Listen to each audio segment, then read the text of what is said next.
have a new city council person. Yay! She is having a little laryngitis issue, so if you'll just bear with her for that. Jessica Abbott was born to 2 Air Force veterans in Colorado Springs, and she's been managing her family's insurance business in Kempsville, the Matt Abbott State Farm, since 2008.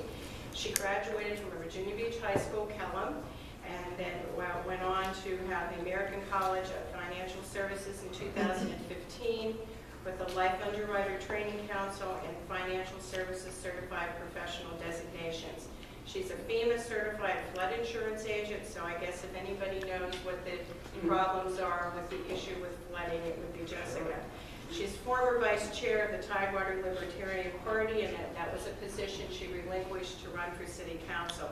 She's founded 2 nonprofit organizations for local women, one for teaching self-defense and the other for networking for female entrepreneurs. She's the youngest ever elected official in the city of Virginia Beach.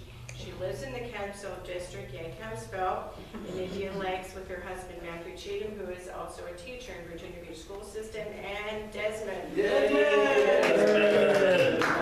And as I said in the announcement from the Facebook post, they obviously love the outdoors because they're big campers. Thank you.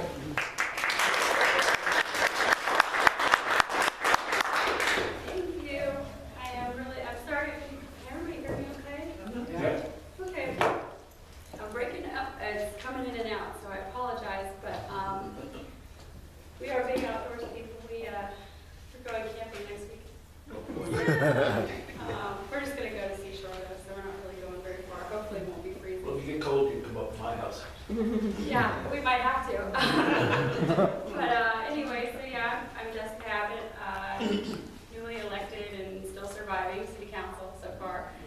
It's been a really interesting experience. I guess when y'all asked me to come to speak, a lot, I asked, what would you like to talk about? I think the budget is, of course, on everybody's mind, and I've been to a couple civic league meetings. I'm working on hitting every civic league meeting in Kempsville before the end of the budget cycle. I'm almost done, so that's been really instrumental in getting feedback for what people are feeling. And I think the overwhelming sense is that we need to desperately do something to fix our stormwater issues, specifically maintaining our drainage and our runoff and that sort of thing. So that's been a big focus of mine. I brought the budget in case anybody wanted to look at it. I'm sure you all had access to it by now, but we've got all my notes on the executive summary and the operating budget, and I'm excited to meet with John tomorrow to go through his ideas for how we can accomplish our flooding goals, as well as potentially not raise taxes again this year. But I usually, when I meet at civic league meetings, I try to do more of a Q&A thing and absorb as much information as I can from you all. I'm connected to most everybody in this room pretty frequently anyway, but I'm happy to answer any questions if anybody wants to talk about. Probably the excitement last council session was the taxi cab situation. Everybody wants to talk about all-day kindergarten and the budget and flooding, or if you have any questions about property damage with regards to Friday's tornado, I'm up to speed on all of that. So I really like to turn it over to you, and it'll help me relieve my voice a little bit. Can I answer any questions? Does anybody have any thoughts that I would like to share? Robert? Oh, no, I'll defer to Sandy first. I'm interested in the kindergarten issue and what your thoughts are on that. Maybe it was a mistake. I don't know. The pilot ran an article recently, and I think they said that I was one of the only council members to oppose all-day kindergarten, and I am. I think, well, honestly, I think if we're really concerned is about all-day, or is about giving our kids the best opportunity, I think we really need to look at preschool more so, and it should be more about literacy. That's where we're seeing a disadvantage, but all Title I schools in the area already provide the full-day kindergarten. So to me, it's not really about serving a need for kids who are less fortunate, but really subsidizing middle income and upper income classes who can afford daycare. So I don't think we should be using that money to do what you already do when you accept the role of a parent. And I think it's a hard position to come on, but my perspective is I deal with all day care as it is now. You know, my husband and I have to make concessions with what we do financially, and, you know, when we got pregnant, we knew that was a part of the deal, and I don't think anybody in the city is under the impression, well, I don't think anybody honestly thinks this is about education. I think they think it's about child care. I got a really interesting email from a gentleman I actually went to high school with his girlfriend, and he basically said that of course this isn't about giving an educational advantage to our kids, it's about providing all day care. And his wife, or soon-to-be wife, works at CHKD as a lab tech, has the income to support all day care or child care for her son, but is basically trying to say that she shouldn't have to pay for that care. So I think when it comes down to it, I think people understand that this isn't about advancing a child's education. It's about providing a daycare or babysitting service, which I just don't think we should be doing. Well, I have to disagree. I've been in many kindergarten classes, and have you been in to observe the instructional time? Oh yeah, It's absolutely. very short between, and they have the same things with music and whatever, art and all this kind of stuff. And the instructional time in there is minimal. And the kindergarten teachers, they can't get half the things. By the time they get there, it's time for them to leave. And I don't agree that it's for, I think it's needed for instructional time, not for babysitting and that kind of stuff. Yes? In Jessica's defense, if you go and look on the internet and look up comparison of full day to half day kindergarten, and look at all the empirical analysis and longitudinal studies, you will find there is no conclusive evidence that full day kindergarten makes a material, sustainable difference in the educational achievement of the child. And it is conclusive to that effect. It's Well, just, you it might might think be. it's emotional, I agree, If I but could- empirically it's not. If I could add another perspective to that, though, the big thing that I have a lot of concern with is if we take a minute and think about who provides child care services as it stands right now. Generally speaking, women who make low income decide to subsidize their income by providing cost-effective child care. And what we're basically suggesting is cutting their working hours per child in half by implementing full-day kindergarten, which will have a huge economic impact on people who need that money to survive. And you know, I don't see how we can justify that side of it, because what Well, I don't even think about that side of it. I think about the other. I know my grandchildren, they don't live here, they live in Baltimore. And they have all-day kindergarten there, but they don't go to Baltimore City, they're in Baltimore County, so there's an entirely different thing there. And I know the instruction that my grandson right now is given is far superior to what I see when I go into a class. Maybe it doesn't make any empirical difference, John, but even the maturity that those children in kindergarten, some of them have not reached the maturity level that's needed to, go on to first. And that having the whole day, to me, is... And I understand that perspective. I think if you ask my husband, who teaches elementary school level, you would find that most of the teachers would request more planning time and smaller class sizes. And I believe the kindergarten, or the school budget does include reducing class sizes this year, but we could probably accomplish the same thing by further reducing class sizes and potentially giving teachers more planning time. But again, it goes back to my comment of if we want to prepare the child for first grade, perhaps we should be considering pre-K, an expansion of pre-K, or just simply a literacy-driven program for those kids at an earlier stage in development, which could potentially accomplish the same thing for less money. So I mean that with all respect, because I think I completely understand. I mean, as a mother and as somebody we're shopping preschools right now, trying to figure out where we're going to put our son and how we're going to make that work with our budget. And it is very important that they're educated early, and there are definitely kids out there that are not afforded the same opportunities to learn. And I think the reality is, with the economy, moms and dads have to make decisions if they're going to be at home or if they're going to be at work. And it's not feasible to live in the city without two incomes. And that's a huge thing. Robert. As a follow-up on that, I have on photographs on here a picture of my class, elementary school, 5th grade, Newcastle, Pennsylvania, many years ago. There was 26 kids in the class. 26 kids in the class. We built the greatest nation on earth without all day. I never had all day kindergarten. Because of World War II, my dad was in World War II and then Korea.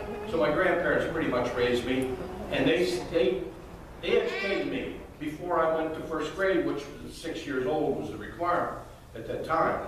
So that, coupled with the fact that the school board just recklessly abandoned all thoughts of capitalism and free enterprise in our city, because they will put all of these private sector kindergartens out of business. They've invested their capital, I don't care which one it is, they're all over the city. These people invested their lifetime savings into a kindergarten, preschools, and now government's just going to willy-nilly say, well, we don't need you anymore, you're going to go under, and we're going to take it over with your tax dollars. That flies in the face of everything that's right and just. The other point to that is that, and John can vouch for this too, I don't know if there's a session that we get where we don't have a conditional use permit for an in-home daycare. I think maybe the last one was, we get in-home daycares constantly, and that's indicative of the economy. People need to find a way to recapitalize on their investment, which is their home. And you have military moms who decide to be in-home daycare supporters. You have moms that are trying to find a job that pays a sufficient wage, and they say, well, you know what I'm good at? I'm good at being a mom, so why don't I just stay at home anyway and do that? You know, it's a skill, and it's a valuable service that we really need to say, are we okay with taking away half of their hourly income per child? Yeah. I'd be remiss if I sat here and just say anything. Yeah, it's school. I absolutely agree with John's point that the longitudinal data is not conclusive that it's going to generate long-term academic benefit.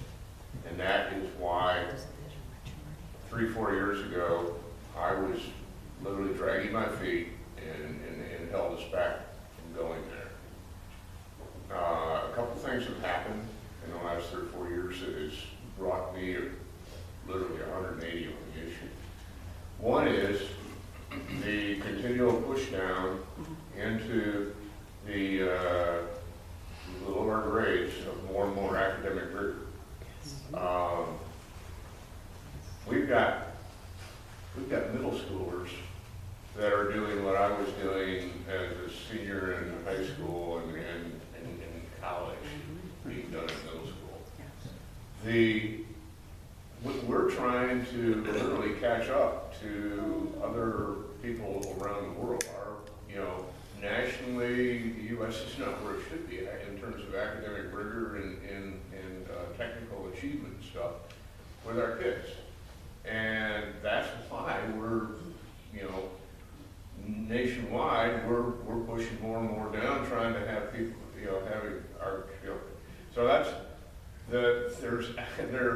I told Carrie Docker yesterday, I said, I hate to use the word curriculum in kindergarten in the same sentence, but it's there now.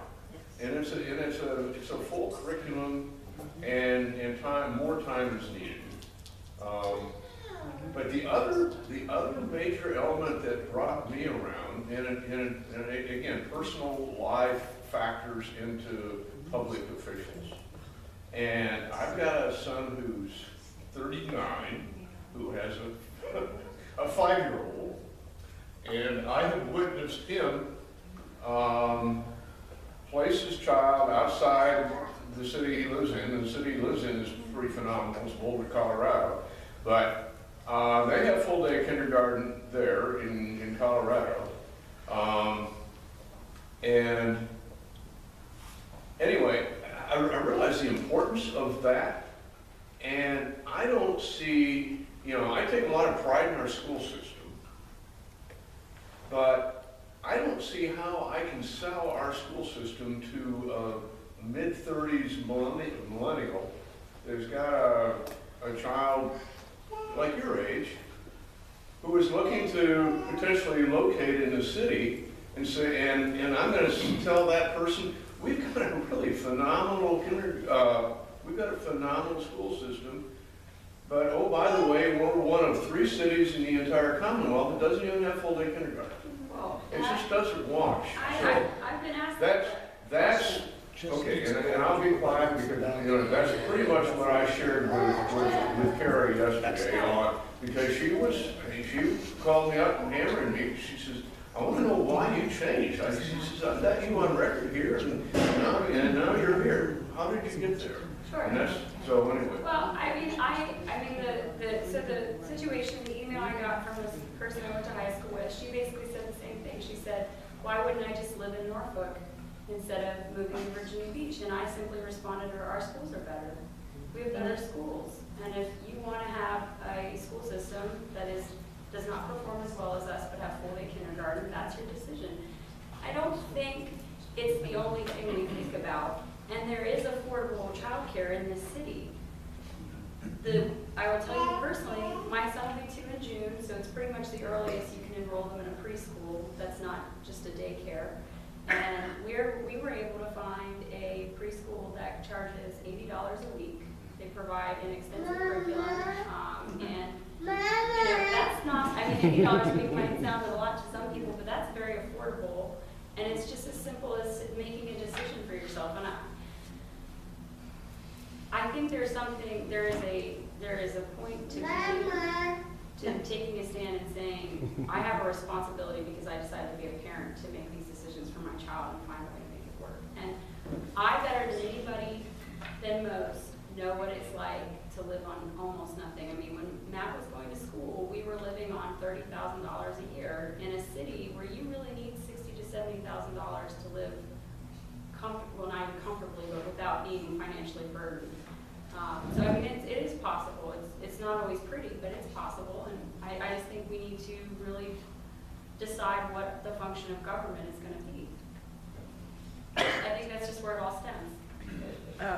As a speech pathologist, I've worked with preschool through high school. So, and I've been to schools that were Title I and then lost their Title I status, which I shared with John.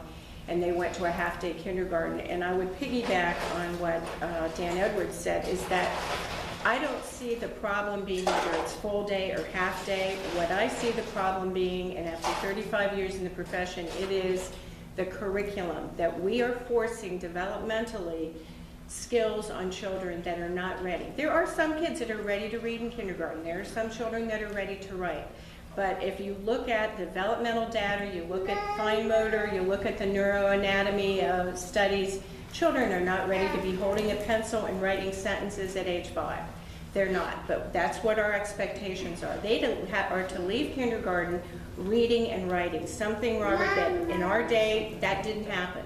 Even if you went to kindergarten, you played, there are no puzzles in kindergarten anymore. So how do you get those fine motor skills? They don't exist. There's no housekeeping set because there's no time to do play. That's what is developmental. If you look at the research, I know that Piaget, I used to say he's turning in his grave. He's not turning in his grave. He's been flipping, and he has for years, because our expectations are insane. Rick's dad used to teach high school math, and when he was living, he looked at he was teaching middle school. He said, I thought you taught middle school. He said, I do. He goes, well, that's what we taught in high school. These kids are not neurodevelopmentally ready for what we are putting on them. So we have, and granted, if you are at Kingston or you're at John B. Dye or one of these places, hey, your kid could go half day and walk into first grade and be fine. But there are other places in the city that no longer qualify for Title I because those funds have been cut. And as a result, they walk into first grade in shell shock because they are not ready. So I think that the discussion needs to be not just the extent of the day, it's the demands that we are putting on kids. And if you look at Finland and some